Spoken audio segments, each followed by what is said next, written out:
کہ وہ تو اتنا راضی کہ وہ خود ہی حضور کی رضا چاہتا ہے، وہ خود ہی حضور کی رضا چاہتا ہے۔ آئیے میں آپ کو سمجھاتا ہوا چلوں۔ خلق اور خلق، اخلاق کسے کہتے ہیں؟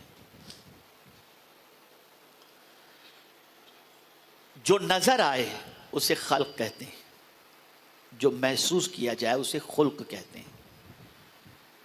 چہرہ نظر آتا ہے، آنکھیں نظر آتی ہیں، لیکن سچ بولنا نظر نہیں آتا، محسوس کیا جاتا ہے۔ ریاکاری سے بری ہونا محسوس کیا جاتا ہے، اخلاص نظر آتا ہے، سچائی نظر آتی ہے، سچائی محسوس کی جاتی ہے، اخلاص محسوس کیا جاتا ہے، وعدہ وفا محسوس کیا جاتا ہے۔ اللہ اکبر، یہ ساری چیزیں محسوس کرنے والی ہیں۔ حضور صلی اللہ علیہ وسلم نے، میری بہنیں توجہ فرمائیں، خاص طور پر حضور صلی اللہ علیہ وسلم نے بہت زیادہ لک سنوارنے کی تعلیم نہیں دی، بلکہ بہت زیادہ کیریکٹر سنوارنے کی تعلیم دی، اخلاق سنوارنے کی تعلیم دی۔ اور یہ میرا جملہ ذہن میں محفوظ کر لو، اگر اخلاق میں کمی ہے تو علم پوری نہیں کر سکتا۔ اخلاق میں اگر کمی ہے تو علم پوری نہیں کر سکتا، لیکن اگر علم میں کمی ہے تو اخلاق ضرور پوری کر دے گا، ضرور پوری کر دے گا۔ اسے ذہن کے اندر محفوظ کر لیں۔ آقا کریم صلی اللہ علیہ وسلم نے قول کے ذریعے، اقوال کے ذریعے انسانوں کو سنوارا، اخلاق ان کے درست فرمائے۔ کتنا پیارا ارشاد ہے، اکمل المؤمنین ایمانا احسنہم خلقا۔ سرکار صلی اللہ علیہ وسلم فرماتے ہیں اس مومن کا ایمان مکمل ہو گیا، کامل ترین ایمان والا وہ مومن ہے جس کے اخلاق سب سے اچھے ہوں، جس کے اخلاق سب سے اچھے، وہ کامل ترین مومن ہے۔ میرے پیارے آقا صلی اللہ تعالی علیہ وسلم کے پیارے دیوانوں، اپنا بیہیویئر چینج کرو، اپنے اندر انقلاب پیدا کرو، اپنی زندگی کو سنوارو، اپنے اخلاق کو درست کرو۔ دنیا نے من بنا لیا ہے انسان کو شیطان سے بھی نیچے لے جایا جائے، اس لیے آج فحاشی عام ہو رہی ہے، عریانیت عام ہو رہی ہے، بے حیائیاں عام ہو رہی ہیں، بد اخلاقیاں عام ہو رہی ہیں، بد کرداری عام ہو رہی ہے۔ جو لطیفہ بولنے والا سب سے زیادہ گندی باتیں کرتا ہے، لوگ اس کو سب سے زیادہ سنتے ہوئے نظر آتے ہیں۔ آپ دیکھ سکتے ہیں حالات کتنی تیزی سے کروٹ لے رہے ہیں۔ اس لیے آج کے دور میں ضرورت ہے اخلاقی انقلاب پیدا کیا جائے، اپنے سے شروع کیا جائے۔ حضور کہتے کم تھے، کرتے زیادہ تھے، اور سرکار نے کیسا انقلاب پیدا فرمایا۔ آئیے آپ سماعت فرمائیں تاکہ محسوس بھی ہو سکے اور کچھ اپنی چینجز کے بارے میں ہم غور بھی کر سکیں۔ پیغمبر رحمت صلی اللہ علیہ وسلم کی بارگاہ میں، چونکہ میری بہنیں بھی موجود ہیں اس لیے یہ واقعہ ان کو بڑا مفید ان کے لیے ہوگا۔ اللہ اکبر، پیغمبر رحمت صلی اللہ علیہ وسلم کی بارگاہ کے اندر دو عورتوں کا تذکرہ کیا گیا۔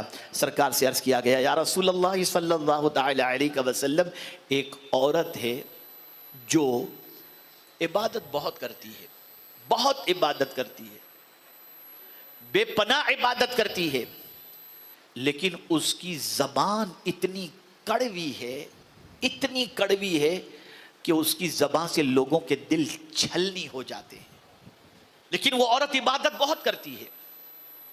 اور ایک عورت ہے جو عبادت کم کرتی ہے، 5 وقتہ نماز پڑھ لی، تھوڑا سا کبھی تلاوت تھوڑی سی کر لی، کوئی زیادہ عبادت نہیں کرتی، لیکن اس کی زبان اتنی اچھی ہے کہ ہر کوئی اس سے بات کر کے اس کے محبت کرنے لگتا ہے۔ میرے آقا یہ بتائیں، عبادت گزار عورت اور کم عبادت گزار، یہ دونوں عورتوں میں جس کی زبان کڑوی ہے وہ اچھی ہے یا جس کی زبان میٹھی ہے وہ اچھی ہے؟ سرکار فرماتے ہیں جو عبادت بھلے کم کرتی ہو لیکن زبان سے کسی کو نہیں دکھاتی، وہ عورت اس عبادت گزار سے افضل ہے، افضل ہے۔ اخلاق درست کرو اپنے۔ آج اخلاقی گراوٹ کا حال یہ ہے کہ جو ماں کل تک اپنی بچیوں کے سامنے کچھ باتیں پردے میں بھی کہنے میں شرم محسوس کرتی تھیں، آج میں ماں بیٹی بیٹھ کر کے وہ سارے مناظر دیکھ رہی ہوتی ہیں، اب حیا کی دیوار ٹوٹ چکی ہے اور بے حیائی کا بازار گرم ہو چکا ہے۔ دنیا نے من بنا لیا ہے کہ مسلمانوں کے پاس کچھ تھا یا نہ تھا، لیکن اخلاق کی دولت سب سے بڑی تھی، چھین لو ان سے یہ دولت تاکہ ان کی پہچان ختم ہو جائے۔ آج ہمارا حال یہ ہے، ہماری گلی کوچوں کا حال یہ ہے کہ ہماری صبح ہوتی ہے تو جھگڑوں سے اور رات ہوتی ہے تو جھگڑوں سے۔ بڑی عجیب سچویشن ہو چکی ہے۔ چینج کرو اپنی زندگی کو، چینج کرو اپنی لائف کو۔ اب ایک آخری اخلاقی دستور آپ کی سماعتوں کے حوالے کر کے میں اپنی گفتگو کو ختم کرتا ہوں۔ میں بہت مشکور ہوں ہماری یہاں جے پور کی سنی دعوت اسلامی برانچ کے ذمہ دار سید محمد صاحب کا، اور ساتھ ہی ساتھ یہاں کی تنظیم کا، اور آپ تمامی حضرات کا کہ اس کڑی اور چلچلاتی دھوپ کے اندر، دن کے اجالے کے اندر اس پروگرام میں آپ اتنی بڑی تعداد میں شریک ہوئے ہیں۔ بس اب جو حدیث میں آپ کی سماعتوں کے حوالے کر رہا ہوں اسے سنیں۔ حالانکہ قرآنی اخلاق پر اگر میں گفتگو کروں تو اس کے لیے بھی کافی لمبا وقت درکار ہے، لیکن میں آج اس طرف جانے کی بجائے میں تھوڑا سا چاہ رہا تھا کہ اخلاق کے سلسلے میں ایک احساس آپ کے اندر پیدا کر سکوں اور اس کی قیمت آپ کو بتا سکوں۔ جانتے ہیں حضرت عقبہ ابن عامر رضی اللہ المولا تبارک و تعالی عنہ نے رسول اعظم صلی اللہ علیہ وسلم سے عرض کیا، یا رسول اللہ صلی اللہ تعالی علیہ وسلم، مجھے اعلیٰ اخلاق کی تعلیم دیں۔ جیسی صحبت ویسا سوال۔ اعلیٰ صحبت میں بیٹھے تھے تو اعلیٰ سوال کر رہے ہیں۔ اعلیٰ اخلاق کی تعلیم دیں کہ سرکار اعلیٰ اخلاق کیا ہے۔ حضور نے صرف 3 جملے فرمائے۔ آقا کریم صلی اللہ علیہ وسلم نے ارشاد فرمایا، سنو، اعلیٰ اخلاق 3 چیزوں میں ہے۔ جو تمہیں محروم رکھے اسے تم عطا کرو، جو تمہیں محروم رکھے اسے تم عطا کرو، جو تم سے رشتہ توڑے تم اس سے رشتہ جوڑو، اور جو تم پر ظلم کرے اسے تم معاف کرو۔ یہ رسول اعظم صلی اللہ علیہ وسلم نے اعلیٰ اخلاق بتائے۔ آپ ذرا سوچو، اب یہ تینوں صرف حضور نے بتائے نہیں، حضور صلی اللہ علیہ وسلم نے پریکٹیکلی اس پر عمل کر کے بتایا۔